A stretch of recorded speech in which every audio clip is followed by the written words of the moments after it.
Hello everyone, welcome back to the channel. This is Smriti and I hope you people are doing good. आज के session में हम circulation of heart topic को cover करेंगे. सो आइए आज का सेशन स्टार्ट करते हैं.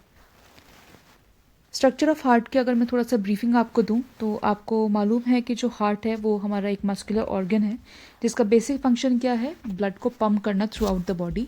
ब्लड को पंप करना इसलिए ताकि ऑक्सीजन को बॉडी रिसीव कर सके और जो आपका सेलुलर या टिश्यू लेवल पे जो हमारे कार्बन डाइऑक्साइड प्रेजेंट है उसको बॉडी से रिमूव करा जा सके.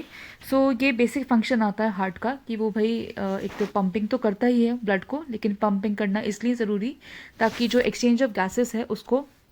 कंडक्ट कराया जा सके और जो ब्लड है वो आपका ऑक्सीजन को ऑक्सीजन से मिक्स हो सके और कार्बन डाइऑक्साइड को बॉडी से रिलीज़ करा जा सके. अगर मैं ओवरऑल रफ साइज़ की बात करूं तो आपका जो साइज़ है हार्ट का वो आपका एक फिस्ट के साइज़ का होता है. दैट मीन्स अगर आप अपने फिंगर्स को बंद कर दें, जो आप एक मुट्ठी बनाएं, तो जो जो फिस्ट है आपका उतना जो आपका जो फिस्ट का साइज़ रहेगा वही आपका जनरल साइज़ मानते हैं, एक अप्रॉक्सीमेट या रफ साइज़ मानते हैं हार्ट का. वेट की वाइज अगर हम बात करें तो आपका जो बेसिक वेट है हार्ट का वो आपका 300 to 450 ग्राम्स एक जनरल रेंज है ये आपकी हार्ट की वेट की.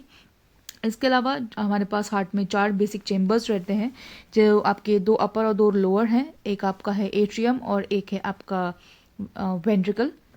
दैट मीन्स 2 अपर आपके जो हैं वो आपके चेम्बर्स जो हैं, 2 अपर चेम्बर्स वो आपके ऑरिकल्स या एट्रियम कहलाते हैं और नीचे के 2 चेम्बर्स आपके वेंट्रिकल्स कहलाते हैं. तो ये ओवरऑल बेसिक स्ट्रक्चर है हमारे हार्ट का. इसके अलावा हार्ट में बहुत सारे वेन्स हैं, आर्टरीज हैं, वॉल्व्स हैं हार्ट के अंदर जो प्रेजेंट हैं. जो हार्ट का जो आपका क्या बोलना चाहिए, जो स्ट्रक्चर है वो एक आपका रिब केज के अंदर तो एनक्लोज्ड है ही, लेकिन एनक्लोज्ड होने के साथ साथ एक सैक या एक कवरिंग हार्ट की चारों तरफ प्रेजेंट रहती है जिसको हम पेरिकार्डियम कहते हैं. यानी पेरिकार्डियम बेसिकली क्या है, वो लेयर्स हैं, जो 3 लेयर्स हैं हमारे हार्ट की. सो वो आपकी क्या है, वो पेरिकार्डियम है जिससे आपका जो हार्ट है वो क्या रहता है, इंटैक्ट रहता है या कवर्ड या स्टोर्ड रहता है एक सैक के अंदर, जिसको हम पेरिकार्डियम बोलते हैं. अगर लोकेशन वाइज में बात करें तो जो आपका जो हार्ट है वो आपका चेस्ट कैविटी में जनरली जो है लोकेट होता है, लेकिन वो स्लाइटली लेफ्ट होता है मिड लाइन से. यानी जो हमारा हार्ट है वो आपके सेंटर ऑफ द चेस्ट में तो है, लेकिन वो जो मिड लाइन या जो आपकी जो ब्रेस्ट बोन है, जो आपकी मिड लाइन या बोन है, मिड बोन जो है चेस्ट की जो मिडल में बोन है, उससे हल्का सा या स्लाइटली क्या कहना चाहिए, लेफ्ट की साइड आपका जो lower part of the heart है वो टिल्ट होता है. इसकी वजह से जो हार्ट का एक्चुअल लोकेशन है वो कहाँ होता है, it is slightly to the left of the mid line. तो ये बेसिक कुछ चीज़ें थी जो आपकी हार्ट के बारे में थी. लेकिन आज का जो हमारा मेजर टॉपिक रहेगा वो है आपका सर्कुलेशन ऑफ द हार्ट, यानी जो आपका हार्ट के अंदर एक्चुअल में जो ब्लड फ्लो है वो किस तरीके से अकर करता है, ये मेजर टॉपिक है हमारा जिसको हम कवर करेंगे. अगर ओवरऑल स्ट्रक्चर अगर हार्ट की बात करनी है तो मैंने ऑलरेडी आपके साथ ये वीडियो चैनल पे शेयर कर रखा है, वहाँ से जाकर के इसको डिस्कस कर सकते हैं, वहाँ से जाकर के उस टॉपिक को भी कवर कर सकते हैं. आज का ये जो टॉपिक है मेन, उसको अब स्टार्ट करते हैं. सबसे पहला जो मेजर टॉपिक रहेगा आज का, जो blood flow of the heart है, वो हमको अगर हम डिस्कस करें तो आपको मालूम होना चाहिए आपका हार्ट जो ब्लड लेकर के आता है वो 2 मेजर पोर्शन से लेकर के आता है, ये वाले, यानी सुपीरियर वीना कावा एंड इंफीरियर वीना कावा. ये 2 ऐसे पार्ट हैं हमारे हार्ट के जिनका मेजर काम है क्या करना, ब्लड को पंप करना. कहाँ पे भाई, आपके राइट एट्रियम या राइट ऑरिकल के अंदर. तो यहाँ आप 2 स्ट्रक्चर देख रहे हैं. पहला स्ट्रक्चर है आपका पहला स्ट्रक्चर है आपका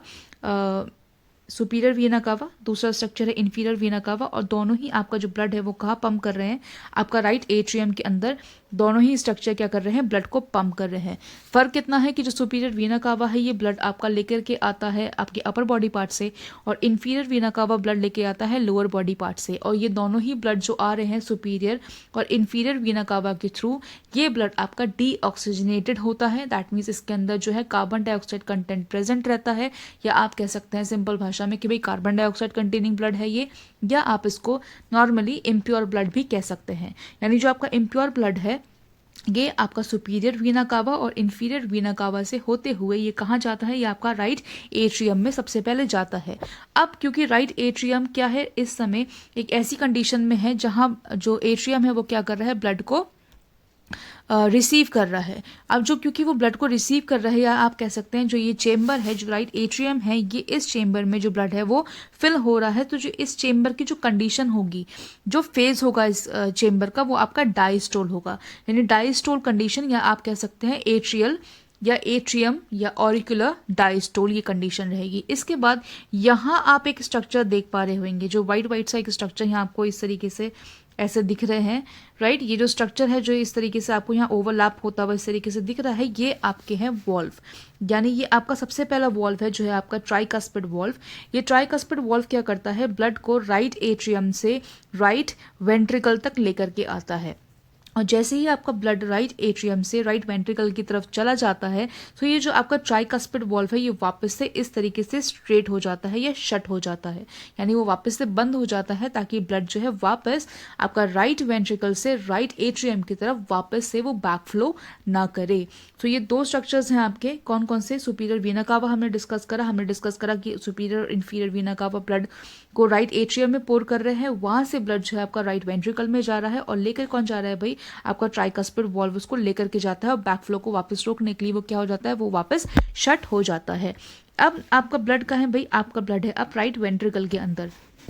यहाँ से आपका ब्लड यहाँ से होता हुआ, यानी राइट वेंट्रिकल से आपका ब्लड जाता है कहाँ, आपका पल्मोनरी आर्टरी के अंदर ब्लड जाता है, और इस तरीके से आपका जो ये ब्लड जाएगा ये पल्मोनरी आर्टरी से होता हुआ आपका कहाँ जाता है, ये हमारा लंग्स के अंदर जाता है। सो जब आपका ब्लड पल्मोनरी आर्टरी से होते हुए लंग्स तक चला गया, दैट मीन्स ब्लड लंग्स के अंदर क्या होगा, प्योरीफाई किया जाएगा, यानी जो आपका ब्लड कौन सा था, डीऑक्सीजनेटेड ब्लड जो था, ये आपका अब ऑक्सीजन कंटेनिंग ब्लड हो जाएगा, यानी लंग्स के अंदर जो आपका कार्बन डाइऑक्साइड ऑक्सीजन का जो गैसेस एक्सचेंज होना है, वहाँ पे ये गैसेस एक्सचेंज अकर करेगा, और वो गैस जो यानी ऑक्सीजन कंटेनिंग जो ब्लड है वो वापस यहाँ से यानी आपका लंग्स से होते हुए कहाँ जाएगा, पल्मोनरी वेन में जाएगा, और पल्मोनरी वेन इसको कहाँ रिलीज करेगी, आपका लेफ्ट ऑरिकल में रिलीज करेंगी। सो एक बार वापस से मैं आपको इसको डिटेल में समझा दे रही हूँ, ताकि आपको एक बार ब्रीफली ये चीज़ें जल्दी जल्दी समझ में आ जाएं। देखिए ब्लड कहाँ था,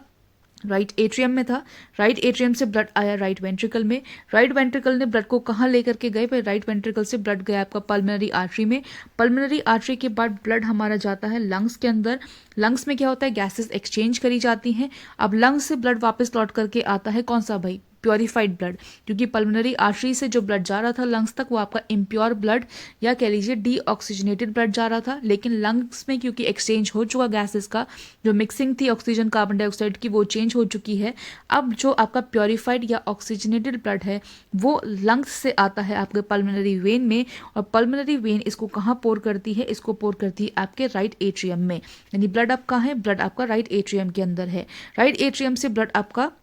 लेफ्ट वेंट्रिकल तक जाएगा, यानी राइट ऑरिकल से ब्लड कहाँ जा रहा है, लेफ्ट वेंट्रिकल में जा रहा है, और इसको एक और वॉल्व इसको लेकर के जाएगा जो आपका मेट्रियल वॉल्व है। अब देखिए पीछे एक वॉल्व यहाँ पे रह गया जो आपका यहाँ है, देखिए ये वाला जो आपको स्ट्रक्चर यहाँ दिख रहा है ये आपका कौन सा है, ये एक और वॉल्व है जो आपका है पल्मोनरी वॉल्व, या इसको आप सेमील्यूनर पल्मोनरी वॉल्व भी कह सकते हैं। ये क्या करता है, ये आपका ब्लड को, जब ब्लड आपका राइट वेंट्रिकल से पल्मोनरी आर्टरी में चला जाता है तो उसको वापस बैक फ्लो होने से ये वाला वॉल्व यानी आपका पल्मोनरी जो वॉल्व है ये वापस ब्लैक फ्लो को होने से क्या करेगा, रोकेगा। तो ये आपका दो वॉल्व यहाँ हो चुके हैं, कौन कौन सा भाई, हमने सबसे पहले डिस्कस किया था ट्राइकस्पिड वॉल्व जो आपका राइट ऑरिकल और राइट वेंट्रिकल के बीच था। अब ब्लड जब राइट वेंट्रिकल से होता हुआ पल्मोनरी आर्टरी में जा रहा है तो आपका दूसरा वॉल्व काम करता है जो है पल्मोनरी वॉल्व। इसके बाद जब आपका पल्मोनरी वेन से होता हुआ ब्लड कहाँ जाता है, राइट ऑरिकल के अंदर आता है, और राइट ऑरिकल से जब आपका ब्लड लेफ्ट ऑरिकल से जब आपका ब्लड लेफ्ट वेंट्रिकल के अंदर आता है तो यहाँ आपका तीसरा वॉल्व काम करता है जो कौन सा है आपका मेट्रल वॉल्व, या आप इसको बाइकस्पिड वॉल्व भी कहते हैं। अब आपका ब्लड कहाँ आ चुका बेटा, आपका ब्लड अब आ चुका है राइट वेंट्रिकल के अंदर। सो लेफ्ट वेंट्रिकल से ब्लड अब आपका यहाँ देखिए इस स्ट्रक्चर में इस तरीके से आपका लेफ्ट वेंट्रिकल से ब्लड आपका एओर्टा में जाएगा, और एओर्टा से आपका ब्लड यहाँ इस तरीके से बॉडी के अंदर पंप कर दिया जाता है। अब एक और लास्ट स्ट्रक्चर आप यहाँ देख रहे हैं, कौन सा वॉल्व है भाई, ओएटिक वॉल्व यहाँ पे या सेमिल्यूनर ओएटिक वॉल्व यहाँ पे आपका प्रेजेंट है, जो क्या करता है वेंट्रिकल के अंदर बैक फ्लो होने से ब्लड को रोकता है। तो यानी बेसिकली अगर मैं आपसे बात करूँ तो हार्ट के कितने चेंबर हैं, हार्ट में 4 चेंबर हैं, और चारों ही चेंबर में 4 अलग अलग तरीके के वॉल्व वहाँ पर लगते हैं, यानी ब्लड फ्लो होने के लिए 4 अलग अलग तरीके के वॉल्व काम करते हैं। सो ये आपका बेसिकली स्ट्रक्चर था हार्ट का, और इसके साथ साथ मैंने आपको समझाया क्या, आपको मैंने समझाया है ओवरऑल जो फंक्शनिंग है उसके साथ साथ जो ब्लड फ्लो हो रहा है इसको। सो आई होप आज का सेशन आपको पसंद आया होगा। मिलते हैं अगले सेशन के साथ, टिल देन टेक केयर।